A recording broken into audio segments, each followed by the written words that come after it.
ನನ್ನ ಹೆಸರು ಆಜಾದ್, ತಂದೆಯ ಹೆಸರು ಸ್ವತಂತ್ರ, ನನ್ನ ವಿಳಾಸ ಜೈಲು ಎಂದ ಮೀಸೆ ತಿರುವಿ ಬ್ರಿಟಿಷರ ಎದೆಗೆ ಗುರಿ ಇಟ್ಟ ಅಪ್ರತಿಮ ಪರಾಕ್ರಮಿ, ಭಾರತೀಯ ಯುವಕರಲ್ಲಿ ದೇಶಭಕ್ತಿಯ ಕಿಚ್ಚು ಹೊತ್ತಿಸಿದ ವೀರ ಸೇನಾನಿ, ಸ್ವಾತಂತ್ರ್ಯ ಭಾರತಕ್ಕಾಗಿ ತನ್ನನ್ನೇ ಅರ್ಪಿಸಿಕೊಂಡ ಚಂದ್ರಶೇಖರ್ ಆಜಾದ್. ಇದೇ ಹೊತ್ತಿನ ಸ್ಪೆಷಲ್ ಎಪಿಸೋಡ್. ನಾನು ವನಿತಾ.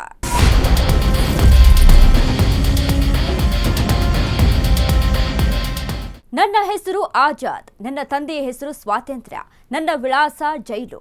ಹೌದು, ಸಣ್ಣ ವಯಸ್ಸಿನಲ್ಲೇ ಬ್ರಿಟಿಷ್ ನ್ಯಾಯಾಧೀಶನ ಮುಖಕ್ಕೆ ಹೊಡೆದಂತೆ ಈ ಮಾತುಗಳನ್ನು ಹೇಳಿದ್ದ ಆ ಧೀರನ ಹೆಸರೇ ಚಂದ್ರಶೇಖರ್ ಸೀತಾರಾಮ್ ತಿವಾರಿ. ಮುಂದೆ ಇಡೀ ಬ್ರಿಟಿಷ್ ಸಾಮ್ರಾಜ್ಯವನ್ನೇ ನಡುಗುವಂತೆ ಆಜಾದ್ ಆಗಿ ಮೆರೆದ ಕ್ರಾಂತಿವೀರ. ಬ್ರಿಟಿಷರ ಬಂದೂಕಿನ ಗುಂಡುಗಳಿಗೆ ತನ್ನ ಎದೆ ಒಡ್ಡಿ ಕೊನೆ ಉಸಿರಿನವರೆಗೂ ಶರಣಾಗದೆ ನನ್ನನ್ನು ಜೀವಂತವಾಗಿ ಬಂಧಿಸಲು ಬ್ರಿಟಿಷ್ ಸಾಮ್ರಾಜ್ಯಕ್ಕೆ ಸಾಧ್ಯವಿಲ್ಲ ಎಂದು ಸವಾಲೆಸೆದು ರಕ್ತ ತರ್ಪಣ ನೀಡಿದ ಮಹಾನ್ ಹುತಾತ್ಮ ಚಂದ್ರಶೇಖರ್ ಆಜಾದ್. ನಾವೆಲ್ಲ 80ನೇ ಸ್ವಾತಂತ್ರ್ಯೋತ್ಸವದ ಸಂಭ್ರಮದಲ್ಲಿದ್ದೇವೆ. ಈ ಸಮಯದಲ್ಲಿ ದೇಶದ ಸ್ವಾತಂತ್ರ್ಯ ಸಂಗ್ರಾಮದಲ್ಲಿ ಚಂದ್ರಶೇಖರ್ ಆಜಾದ್ ಎಂದೆಂದಿಗೂ ಅಮರ. ಆ ಮಹಾನ್ ವ್ಯಕ್ತಿಯ ವೀರಗಾಥೆಯನ್ನ ತಿಳಿಯೋಣ ಬನ್ನಿ. ಹೆಸರು ಆಜಾದ್, ತಂದೆ ಹೆಸರು ಸ್ವತಂತ್ರ, ನನ್ನ ವಿಳಾಸ ಜೈಲು ಎಂದ ಮೀಸೆ ತಿರುವಿ ಬ್ರಿಟಿಷರ ಎದೆಗೆ ಗುರಿ ಇಟ್ಟ ಅಪ್ರತಿಮ ಪರಾಕ್ರಮಿ, ಭಾರತೀಯ ಯುವಕರಲ್ಲಿ ದೇಶಭಕ್ತಿಯ ಕಿಚ್ಚು ಹೊತ್ತಿಸಿದ ವೀರ ಸೇನಾನಿ, ಸ್ವಾತಂತ್ರ್ಯ ಭಾರತಕ್ಕಾಗಿ ತನ್ನನ್ನೇ ಅರ್ಪಿಸಿಕೊಂಡ ಚಂದ್ರಶೇಖರ್ ಆಜಾದ್.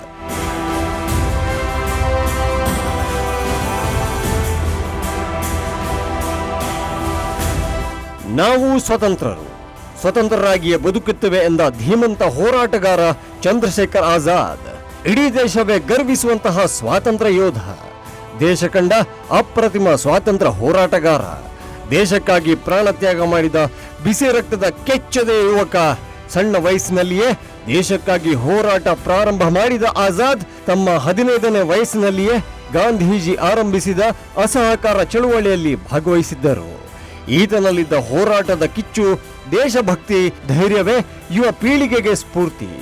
ಬ್ರಿಟಿಷರ ನಿದ್ದೆಗಿಡಿಸಿದ್ದ ಯುವ ನಾಯಕ, ಪ್ರತಿಕ್ಷಣ ಅವರನ್ನ ಕಾಡುತ್ತಲೇ ಇದ್ದ ಯುವ ನಾಯಕನು ಯಾರಾದರೂ ಇದ್ರೆ ಅದು ಚಂದ್ರಶೇಖರ್ ಆಜಾದ್ ಮಾತ್ರ.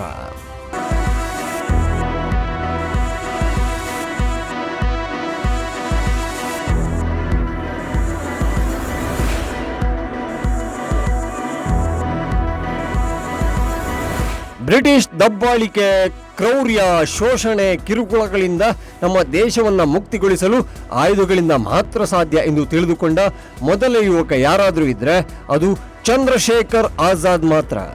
ಬ್ರಿಟಿಷರ ಆಡಳಿತದ ವಿರುದ್ಧ ಮತ್ತು ಸ್ವಾತಂತ್ರ್ಯಕ್ಕಾಗಿ ನಡೆದ ಹೋರಾಟಗಳಲ್ಲಿ ಆಯುಧಗಳನ್ನು ಬಳಸಿದ ಮೊದಲ ಭಾರತೀಯ ಕ್ರಾಂತಿಕಾರಿಗಳಲ್ಲಿ ಆಜಾದ್ ಕೂಡ ಒಬ್ಬ. ಕ್ರಾಂತಿಕಾರಿ ಸ್ವಾತಂತ್ರ್ಯ ಹೋರಾಟಗಾರ ಎಂದು ಕರೆಸಿಕೊಳ್ಳಲು ಚಂದ್ರಶೇಖರ್ ಆಜಾದ್ಗೆ ಹೆಚ್ಚು ಸಮಯ ಬೇಕಾಗಲಿಲ್ಲ. ತನ್ನ ಉಸಿರು ಇರುವವರೆಗೂ ಬ್ರಿಟಿಷರನ್ನ ಇನ್ನಿಲ್ಲದಂತೆ ಕಾಡಿದ್ದರು. ದೇಶಕ್ಕಾಗಿ ದುಡಿಯುವ ಶಕ್ತಿಗಳಿಗೆ ಧೈರ್ಯ ತುಂಬಿ ಅವರಿಗೆ ಮಾರ್ಗದರ್ಶಕರಾಗಿದ್ದರು. ಬಾಲಗಂಗಾಧರ ತಿಲಕ ಮತ್ತು ಚಂದ್ರಶೇಖರ್ ಆಜಾದ್ ಸ್ವಾತಂತ್ರ್ಯ ಹೋರಾಟದ ಇಬ್ಬರು ಮಹಾನ್ ಮಾಣಿಕ್ಯಗಳು. ನಮ್ಮ ಭಾರತಾಂಬೆಯ ಹೆಮ್ಮೆಯ ಪುತ್ರ ಬಾಲಗಂಗಾಧರ ತಿಲಕ್.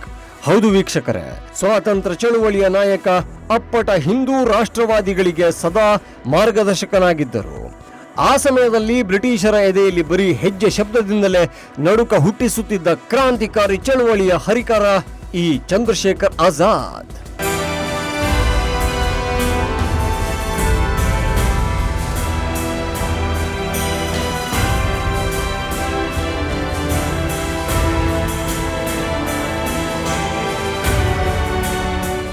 ಬಾಲಗಂಗಾಧರ ತಿಲಕರು ಸ್ವತಂತ್ರ ನನ್ನ ಜನ್ಮಸಿದ್ಧ ಹಕ್ಕು, ಅದನ್ನು ನಾನು ಪಡೆದೇ ತೀರುತ್ತೇನೆ ಎಂದು ಬ್ರಿಟಿಷರ ವಿರುದ್ಧ ಹೋರಾಟಕ್ಕಿಳಿದಿದ್ರು. ಯುವಕರಲ್ಲಿ ದೇಶಭಕ್ತಿ ಹುಟ್ಟಿಸಿದ ಮಹಾನ್ ನಾಯಕ. ಆಂಗ್ಲ ಶಿಕ್ಷಣ ವಿರೋಧಿಸುತ್ತಾ, ಸಾಮಾಜಿಕ ಪಿಡುಗುಗಳ ಬಗ್ಗೆ ಜಾಗೃತಿ ಮೂಡಿಸುತ್ತಾ, ಸಾರ್ವಜನಿಕ ಗಣೇಶೋತ್ಸವ ಆರಂಭಿಸಿ ಸ್ವಾತಂತ್ರ್ಯ ಹೋರಾಟಕ್ಕೆ ಯುವಕರನ್ನ ಸೆಳೆದ ಅಪ್ರತಿಮ ನಾಯಕ. ಮಧ್ಯಪ್ರದೇಶದ ಭಾವ್ರಾ ಎಂಬ ಹಳ್ಳಿಯಲ್ಲಿ ತಂದೆ ಸೀತಾರಾಮ ತಿವಾರಿ ಮತ್ತು ತಾಯಿ ಜಗರಾಣ ದೇವಿ ಪುತ್ರನಾಗಿ ಜನಿಸಿದರು. ಚಂದ್ರಶೇಖರ್ ಆಜಾದ್ ಅವರ ಜೀವನ ಮಾತ್ರವಲ್ಲ, ಅವರ ಮರಣವೂ ಸಹ ಎಲ್ಲರಿಗೂ ಸ್ಫೂರ್ತಿದಾಯಕ.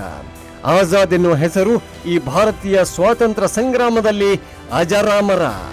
ಭಗತ್ ಸಿಂಗ್ರನ್ನ ಮಾರ್ಗದರ್ಶಕರನ್ನಾಗಿಸಿಕೊಂಡು ಕ್ರಾಂತಿಕಾರಿಯಾಗಿ ಸ್ವಾತಂತ್ರ್ಯ ಸಂಗ್ರಾಮಕ್ಕೆ ಯಾರೂ ಮಾಡಿರದ ತ್ಯಾಗವನ್ನ ಆಜಾದ್ ಮಾಡಿದ್ದಾರೆ.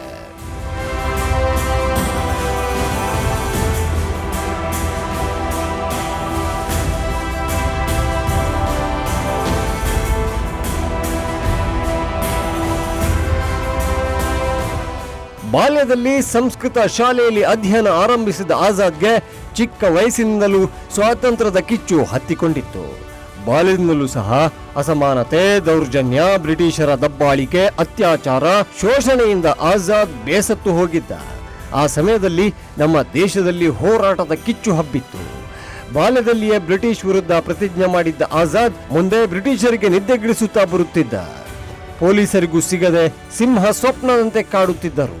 ಈ ಹೋರಾಟ ತನ್ನ ಕೊನೆಯ ಉಸಿರು ಇರುವವರೆಗೂ ಭಾರತಾಂಬೆಯ ಸ್ವಾತಂತ್ರ್ಯಕ್ಕಾಗಿಯೇ ಹೋರಾಡುತ್ತಾ ಬಂದರು.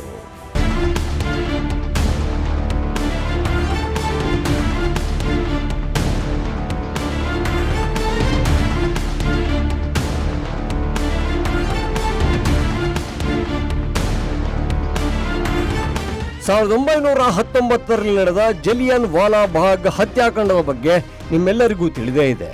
ಈ ಘಟನೆಯನ್ನ ಬಲವಾಗಿ ಖಂಡಿಸಿದ ಆಜಾದ್ 1921ರಲ್ಲಿ ಗಾಂಧೀಜಿಯವರು ಹಮ್ಮಿಕೊಂಡ ಅಸಹಕಾರ ಚಳುವಳಿಯಲ್ಲಿ ಸಕ್ರಿಯರಾಗಿ ಪಾಲ್ಗೊಂಡಿದ್ದರು. ತಮ್ಮ 15ನೇ ವಯಸ್ಸಿನಲ್ಲಿಯೇ ಶಿಕ್ಷೆಗೆ ಒಳಗಾಗಿದ್ದರು.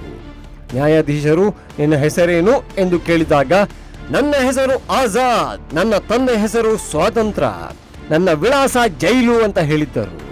ಇದೇ ಕಾರಣಕ್ಕೆ ಅವರಿಗೆ 15 ಚಡಿ ಏಟುಗಳ ಶಿಕ್ಷೆಯನ್ನು ನೀಡಲಾಯಿತು. ಒಂದು ಕಡೆ ಚಡಿ ಏಟುಗಳು ಬೀಳುತ್ತಿದ್ದರೆ, ಇನ್ನೊಂದು ಕಡೆ ನೋವಿನಲ್ಲಿಯೇ ಭಾರತ್ ಮಾತಾ ಕಿ ಜೈ ಎಂಬ ಘೋಷಣೆಯನ್ನ ಕೂಗುತ್ತಿದ್ದು ಇದೇ ಚಂದ್ರಶೇಖರ್ ಆಜಾದ್. ಈ ಘಟನೆಯ ನಂತರ ಚಂದ್ರಶೇಖರ್ ಆಜಾದ್ ಎಂಬ ಬಿರುದು ಬಂತು. ಅದರಂತೆ ಚಂದ್ರಶೇಖರ್ ಸೀತಾರಾಮ್ ತಿವಾರಿ ಅವರು ಚಂದ್ರಶೇಖರ್ ಆಜಾದ್ ಆದರು. ಅಸಹಕಾರ ಚಳವಳಿಯ ನಂತರ ಚಂದ್ರಶೇಖರ್ ಆಜಾದ್ ತನ್ನನ್ನು ಸಂಪೂರ್ಣವಾಗಿ ಸ್ವಾತಂತ್ರ್ಯಕ್ಕಾಗಿ ಮುಡುಪಾಗಿಟ್ಟಿದ್ದನು. ಹಿರಿಯರ ಕ್ರಾಂತಿಕಾರಿ ಆದರ್ಶಗಳನ್ನು ಮೈಗೂಡಿಸಿಕೊಂಡು ಒಬ್ಬ ಕ್ರಾಂತಿಕಾರಿ ಇದ್ದರೆ ಹೀಗಿರಬೇಕು ಎಂದು ತೋರಿಸಿಕೊಟ್ಟಿದ್ದು ಮಾತ್ರ ಚಂದ್ರಶೇಖರ್ ಆಜಾದ್. ಚಂದ್ರಶೇಖರ್ ಆಜಾದ್ರದ್ದು ಸಾಮಾನ್ಯದ ಗುಂಡಿಗೆ ಆಗಿರಲಿಲ್ಲ. ಬ್ರಿಟಿಷರ ಬಂದೂಕಿಗೆ ಎದೆಯೊಡ್ಡಿ ನಿಂತ ಕೆಚ್ಚೆದೆಯ ನಾಯಕ. ಹಾಗಿದ್ದರಿಂದಲೇ ಭಗತ್ ಸಿಂಗ್, ಸುಖದೇವ್, ಬಟುಕೇಶ್ವರ್ ದತ್ ಮತ್ತು ರಾಜಗುರು ದತ್ತರಂತಹ ಯುವ ಕ್ರಾಂತಿಕಾರಿಗಳಿಗೆ ಮಾರ್ಗದರ್ಶಕನಾಗಿದ್ದನು. ತನ್ನ ಸಂಘಟನೆಯ ಮೂಲಕ ಬ್ರಿಟಿಷರ ವಿರುದ್ಧ ಹಲವು ಹೋರಾಟಗಳನ್ನು ಮಾಡಿಸುತ್ತಿದ್ದರು. ನಂತರ ಏನಾಯಿತು ನೋಡೋಣ ಬನ್ನಿ.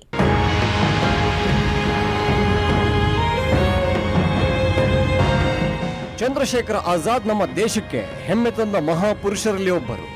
ಆಜಾದ್ ತಾಯಿ ತನ್ನ ಮಗ ಸಂಸ್ಕೃತದಲ್ಲಿ ದೊಡ್ಡ ವಿದ್ವಾಂಸರಾಗಬೇಕೆಂದು ಕನಸು ಕಂಡಿದ್ದಳು. ಆದರೆ ಅದು ಈಡೇರಲೇ ಇಲ್ಲ. ಶಿಕ್ಷಣದ ಕೊರತೆಯಿಂದ ತಂದೆ ತಾಯಿಯ ಒತ್ತಡವನ್ನು ತಾಳಲಾರದೆ 13ನೇ ವಯಸ್ಸಿಗೆ ಮುಂಬೈಗೆ ಓಡಿ ಹೋಗಿ ಮುರಕಿವಾಡದಲ್ಲಿ ಕೂಲಿ ಮಾಡಿ ಜೀವನ ಸಾಗಿಸಿದ್ದರು. ಈ ಕಷ್ಟಗಳಿಗಿಂತ ಸಂಸ್ಕೃತ ಓದೋದೇ ಮೇಲು ಎಂದು ಊರಿಗೆ ಹಿಂತಿರುಗಿ 1921ರಲ್ಲಿ ಶಾಲೆಗೆ ಸೇರಿದರು. ಅದೇ ವರ್ಷ ಗಾಂಧೀಜಿಯವರ ಅಸಹಕಾರ ಚಳುವಳಿಯಲ್ಲಿ ಭಾಗವಹಿಸಿ ಶಾಲಾ ಆವರಣದಲ್ಲಿ ಘೋಷಣೆಗಳನ್ನು ಕೂಗಿದ್ದಕ್ಕೆ ಪೊಲೀಸರು ಬಂಧಿಸಿ ಜೈಲಿಗೆ ಹಾಕಿದ್ದರು. ಪೊಲೀಸರು ಚಂದ್ರಶೇಖರ್ ಅವರನ್ನ ನ್ಯಾಯಾಧೀಶರ ಮುಂದೆ ಹಾಜರು ಮಾಡಿದಾಗ ಪ್ರಶ್ನೆಗಳಿಗೆ ಪ್ರತಿಕ್ರಿಯೆ, ಆಜಾದ್ ನನ್ನ ಹೆಸರು, ನನ್ನ ತಂದೆ ಹೆಸರು ಸ್ವಾತಂತ್ರ್ಯ, ನನ್ನ ವಿಳಾಸ ಜೈಲು ಅಂತ ಗರ್ವದಿಂದ ಹೇಳಿದ್ದರು.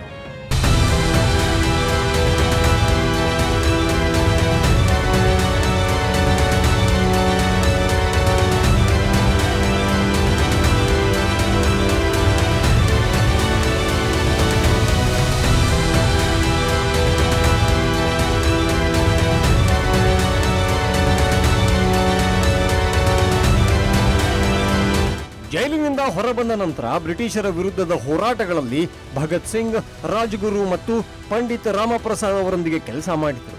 ನಂತರ ಆಜಾದ್ ಅವರ ನೇತೃತ್ವದಲ್ಲಿ ರಚನೆಯಾದ ಹಿಂದೂಸ್ತಾನ್ ಸೋಷಿಯಲಿಸ್ಟ್ ರಿಪಬ್ಲಿಕ್ನ ಅಸೋಸಿಯೇಷನ್ನ ಮುಖ್ಯ ಕಾರ್ಯತಂತ್ರಗಾರರಾಗಿ ಸೇವೆ ಸಲ್ಲಿಸಿದರು.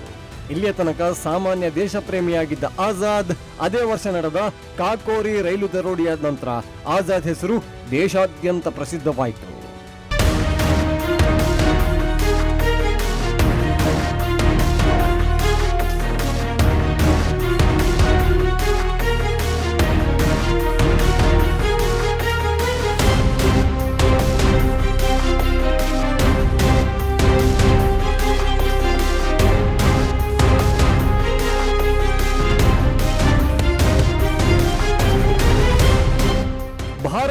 ಕ್ರಾಂತಿಕಾರಿಗಳ ಹಿಂದೂಸ್ತಾನ ಸೋಷಿಯಲಿಸ್ಟ್ ರಿಪಬ್ಲಿಕ್ನ ಅಸೋಸಿಯೇಷನ್ ಸಂಘಟನೆಯ ಚಂದ್ರಶೇಖರ್ ಆಜಾದ್, ಭಗತ್ ಸಿಂಗ್, ರಾಜ್ಗುರು ಸೇರಿದಂತೆ ಹಲವರು ಸೈಮನ್ ಆಯೋಗದ ವಿರುದ್ಧ ಪ್ರತಿಭಟನೆಯನ್ನ ಮಾಡಿದರು.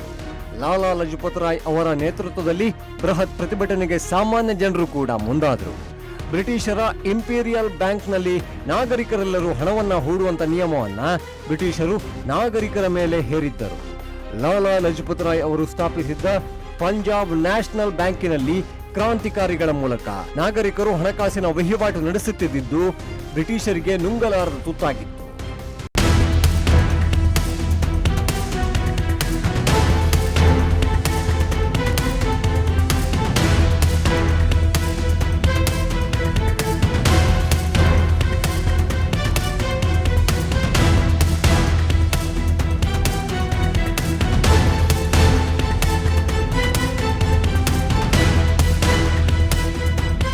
ಒಂದು ಕಡೆ ಕ್ರಾಂತಿಕಾರಿಗಳ ಪ್ರಭಾವದಿಂದ ತೀವ್ರವಾಗುತ್ತಿದ್ದ ಸ್ವಾತಂತ್ರ್ಯ ಸಂಗ್ರಾಮ, ಇನ್ನೊಂದು ಕಡೆ ಜನರಲ್ಲಿ ವೈಚಾರಿಕ ಕ್ರಾಂತಿಯನ್ನ ಕಂಡುಕೊಳ್ಳಲು ಬ್ರಿಟಿಷರು ಬೆದರಿ ಹೋಗಿದ್ರು.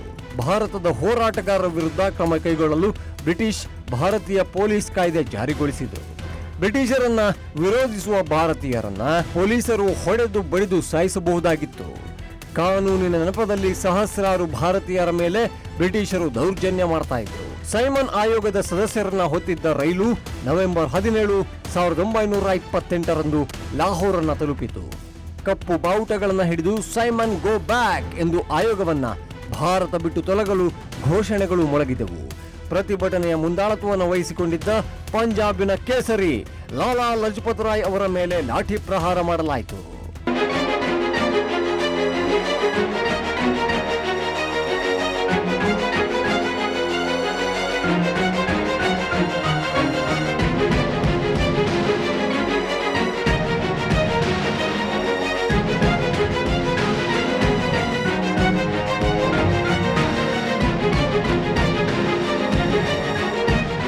ಶಾಂತಿಯುತವಾಗಿ ಸಾಗಿದ್ದ ಮೆರವಣಿಗೆ ಮಧ್ಯ ಲಾಲಾ ಲಜಪತ್ ರಾಯರು ತಮ್ಮ ಸ್ಫೂರ್ತಿದಾಯಕ ನುಡಿಗಳಿಂದ ಎಲ್ಲರನ್ನ ಉತ್ತೇಜನ ಮಾಡ್ತಾ ಇದ್ರು. ಮೆರವಣಿಗೆಯಲ್ಲಿ ಭಾಗವಹಿಸಿದ್ದ ಜನರನ್ನ ಚದುರಿಸೋಕೆ ಪೊಲೀಸರು ಎದುರು ಬಂದವರನ್ನೆಲ್ಲ ಲಾಠಿ ರುಚಿ ತೋರಿಸ್ತಾ ಇದ್ರು. ಹೆದರಿದ ಜನ ದಿಕ್ಕಾಪಾಲಾಗಿ ಓಡ್ತಾ ಇದ್ರು. ಸಿಕ್ಕಲ್ಲೆಲ್ಲ ಕಾಲ್ತುಳಿತ ಕಿರುಚಾಟ ಕೇಳಿಸ್ತಾ ಇತ್ತು. ಲಾಲಾ ಲಜಪತ್ ರಾಯ್ ಅವರ ಸಮೀಪ ಸ್ಯಾಂಡರ್ಸ್ ಪೊಲೀಸ್ ಅಧಿಕಾರಿ ಬರುತ್ತಾ ಇದ್ದ. ಇದನ್ನ ಕಂಡ ಯಶ್ಪಾಲ್, ಸುಖದೇವ್ ಮತ್ತು ಭಗವತಿ ಚರಣ್ ಲಾಲಾರನ್ನ ಸುತ್ತುವರೆದು ರಕ್ಷಿಸಲು ಮುಂದಾದರು. ಆದ್ರೆ ಲಾಲಾರನ್ನ ಸಮೀಪಿಸಿದ ಸ್ಯಾಂಡರ್ಸ್ ಸ್ವತಃ ಲಾಲಾರ ತಲೆಗೆ ಲಾಠಿ ಬೀಸಿ ಹೊಡೆದರು. ನೋಡುತ್ತಿದ್ದಂತೆಯೇ ರಕ್ತದ ಮಡುವಿನಲ್ಲಿ ಲಾಲಾ ಲಜಪತ್ ರಾಯ್ ಬಿದ್ದಿದ್ರು.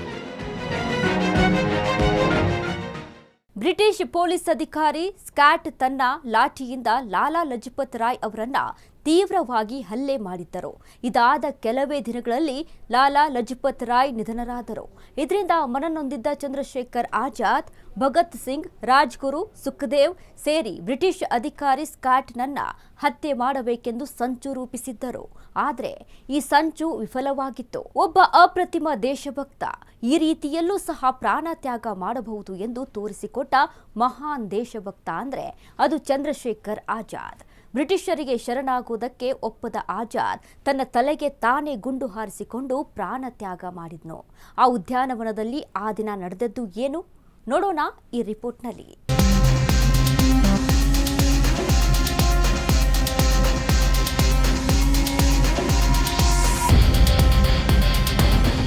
ಬ್ರಿಟಿಷ್ ಅಧಿಕಾರಿ ಸ್ಕಾಟ್ ಅನ್ನು ಶೂಟ್ ಮಾಡುವ ಬದಲು ಬೇರೆ ಸಾಮಾನ್ಯ ಪೊಲೀಸ್ ಅಧಿಕಾರಿಯನ್ನ ಶೂಟ್ ಮಾಡಿದ್ದರು.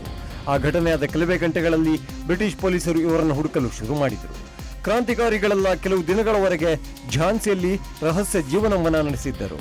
ನಂತರ ಭಗತ್ ಸಿಂಗ್, ರಾಜ್ಗುರು ಮತ್ತು ಸುಖದೇವ್ ಸಂಸತ್ತಿನ ಮೇಲೆ ದಾಳಿ ಮಾಡಿದರು ಮತ್ತು ಅವರನ್ನ ಪೊಲೀಸರು ಬಂಧಿಸಿದ್ರು ಕೂಡ.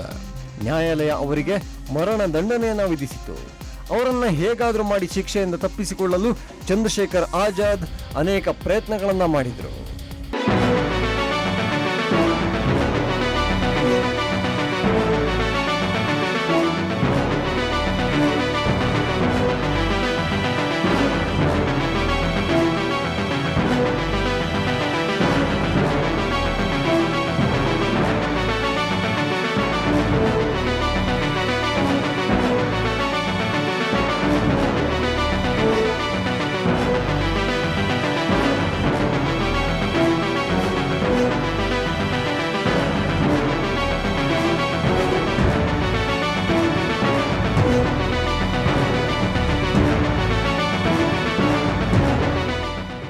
1925ರ ಕಾಕೋರಿ ರೈಲು ಡಕಾಯಿತಿಯಲ್ಲಿ ಭಾಗವಹಿಸಿದ ಆಜಾದ್ ಆ ಕೇಸ್ಗೆ ಸಂಬಂಧಿಸಿದ 9 ಆರೋಪಿಗಳಲ್ಲಿ ಪೊಲೀಸರ ಕೈಗೆ ಸಿಕ್ಕಿ ಬೀಳುತ್ತಾ ಇದ್ದ ಏಕೈಕ ಕ್ರಾಂತಿಕಾರಿ. ಬ್ರಿಟಿಷರ ಸಿಂಹಸಪ್ಪವಾಗಿದ್ದ ಚಂದ್ರಶೇಖರ್ ಆಜಾದ್ರನ್ನ ಪೊಲೀಸರು ವಾಂಟೆಡ್ ಲಿಸ್ಟ್ನಲ್ಲಿ ಸೇರಿಸಿದ್ರು. ಬ್ರಿಟಿಷರು ಆಜಾದ್ರನ್ನ ಜೀವಂತವಾಗಿ ಅಥವಾ ಕೊಂದಾದ್ರೂ ಸರಿ ಅವರನ್ನ ಬಂಧಿಸುವ ಕಾರ್ಯಕ್ಕೆ ಕೈ ಹಾಕಿದ್ರು. ಬಾಲ್ಯದಲ್ಲೇ ಪ್ರತಿಜ್ಞೆ ಮಾಡಿದಂತೆ ಬ್ರಿಟಿಷರಿಗೆ ಚಳ್ಳೆ ಹಣ್ಣು ತಿನ್ನಿಸುತ್ತಾ ಪೊಲೀಸರಿಗೆ ಸಿಗದೆ ಬ್ರಿಟಿಷರ ಪಾಲಿಗೆ ತಲೆನೋವಾಗಿದ್ದರು.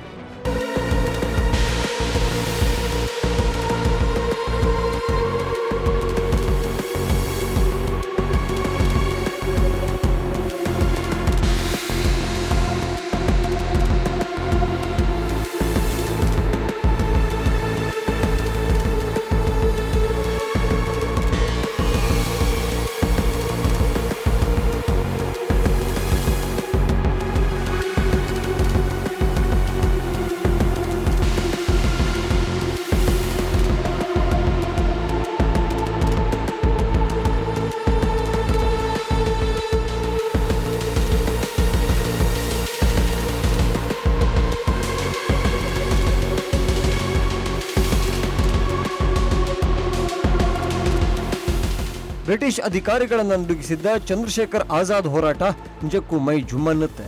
ಆಜಾದ್ನ ಪ್ರತಿಯೊಂದು ಪ್ರತಿಭಟನೆ ಕೂಡ ಸಂಚಲನ ಮೂಡಿಸ್ತಾ ಇತ್ತು. ಕೊನೆಯ ಉಸಿರು ಇರುವವರೆಗೂ ಬ್ರಿಟಿಷರಿಗೆ ಚಳ್ಳೆ ಹಣ್ಣು ತಿನ್ನಿಸುತ್ತಲೇ ಬರುತ್ತಿದ್ದರು. ಆದರೆ ಆ ದಿನ ಮಾತ್ರ ತನ್ನ ಪ್ಲಾನ್ ವರ್ಕೌಟ್ ಆಗಲೇ ಇಲ್ಲ. ಬ್ರಿಟಿಷರ ಗುಲಾಮಗಿರಿಯಿಂದ ದೇಶವನ್ನ ಮುಕ್ತಿಗೊಳಿಸಲು ಅದೆಷ್ಟೋ ಕ್ರಾಂತಿಕಾರಿಗಳು ತಮ್ಮ ಪ್ರಾಣವನ್ನ ತ್ಯಾಗ ಮಾಡಿದ್ದಾರೆ. ಅದರಲ್ಲಿ ಚಂದ್ರಶೇಖರ್ ಆಜಾದ್ ಅವರ ತ್ಯಾಗ ಬಲು ಅಪರೂಪ. ಶತ್ರುಗಳ ಗುಂಡಿಗೆ ಎದೆ ಕೊಟ್ಟು ಹೋರಾಡುತ್ತೇನೆ, ನಾನು ಸ್ವತಂತ್ರನಾಗಿದ್ದೇನೆ, ಸ್ವತಂತ್ರನಾಗಿಯೇ ಇರುತ್ತೇನೆ ಎಂದು ಬ್ರಿಟಿಷರ ವಿರುದ್ಧ ಗುಡುಗಿದ್ದರು. ಈ ಮಾತು ಬ್ರಿಟಿಷರಿಗೆ ನುಂಗಲಾರದ ತುತ್ತಾಗಿತ್ತು.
ಹಿಂದೂಸ್ತಾನ್ ರಿಪಬ್ಲಿಕ್ ಅಸೋಸಿಯೇಷನ್ ಬ್ರಿಟಿಷರ ವಿರುದ್ಧದ ತನ್ನ ಸಶಸ್ತ್ರ ಹೋರಾಟಕ್ಕಾಗಿ ಹಣ ಪಡೆಯಲು ಕಾಕೋರಿ ರೈಲಿನಲ್ಲಿ ದರೋಡೆ ಮಾಡಿತು. ಇದರಿಂದ ರೊಚ್ಚಿಗೆದ್ದ ಬ್ರಿಟಿಷ್ ಸರ್ಕಾರ ದರೋಡೆಯ ಹಿಂದಿನ ಕೈಗಳನ್ನ ಪತ್ತೆ ಹಚ್ಚಿತ್ತು. 1931 ಫೆಬ್ರವರಿ 27ರಂದು ಆಜಾದ್ ಮತ್ತು ತನ್ನ ಬೆಂಬಲಿಗರೊಂದಿಗೆ ಪ್ರಯಾಗ್ರಾಜ್ನ ಆಲ್ಫ್ರೆಡ್ ಪಾರ್ಕ್ನಲ್ಲಿ ಚಳುವಳಿ ಆರಂಭಿಸಿದ್ರು. ಆ ಸಮಯದಲ್ಲೇ ಪೊಲೀಸರು ಅವರನ್ನ ಸುತ್ತುವರೆದರು. ಪೊಲೀಸರು ಮತ್ತು ಆಜಾದ್ ನಡುವೆ ಗುಂಡಿನ ಚಕಮಕಿ ನಡೆಯಿತು. ಬ್ರಿಟಿಷರಿಗೆ ಶರಣಾಗದೆ ಆಜಾ ಹೀ ರಹೆಂಗೆ, ಆಜಾ ಹೀ ಮರೆಂಗೆ ಎನ್ನುತ್ತಾ ಚಂದ್ರಶೇಖರ್ ಆಜಾದ್ ತಮ್ಮ ಕೈಯಲ್ಲಿದ್ದ ಕೊನೆಯ ಬುಲೆಟ್ ಅನ್ನ ತಲೆಗೆ ಹಾರಿಸಿಕೊಂಡು ಹುತಾತ್ಮರಾದರು.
ಚಂದ್ರಶೇಖರ್ ಆಜಾದ್ ಅವರ ಪಿಸ್ತೂಲ್ ಅನ್ನು ಬ್ರಿಟಿಷ್ ಅಧಿಕಾರಿಗಳು ಇಂಗ್ಲೆಂಡ್ಗೆ ತಗೊಂಡು ಹೋದ್ರು. ಆದರೆ ಭಾರತಕ್ಕೆ ಸ್ವಾತಂತ್ರ್ಯ ದೊರೆತ ಬಳಿಕ 1976ರ ಜುಲೈ 3ರಂದು ಪಿಸ್ತೂಲ್ ಅನ್ನು ದೇಶಕ್ಕೆ ತರಲಾಯಿತು. ಆಲ್ಫ್ರೆಡ್ ಪಾರ್ಕ್ನಲ್ಲಿ ನಿರ್ಮಿಸಲಾಗಿರುವ ಅಲಹಾಬಾದ್ ಮ್ಯೂಸಿಯಂನಲ್ಲಿ ಅದನ್ನು ಸುರಕ್ಷಿತವಾಗಿ ಇರಿಸಲಾಯಿತು. ಚಂದ್ರಶೇಖರ್ ಆಜಾದ್ ಅವರ ಶೌರ್ಯದ ಬಗ್ಗೆ ಅನೇಕ ಕಥೆಗಳಿವೆ. ಇವು ಎಂದೆಂದಿಗೂ ಸ್ಫೂರ್ತಿದಾಯಕ. ಇಂದಿಗೂ ಯುವ ಜನರಲ್ಲಿ ದೇಶಭಕ್ತಿಯ ಅಲೆಯನ್ನ ಹುಟ್ಟುಹಾಕುತ್ತೆ.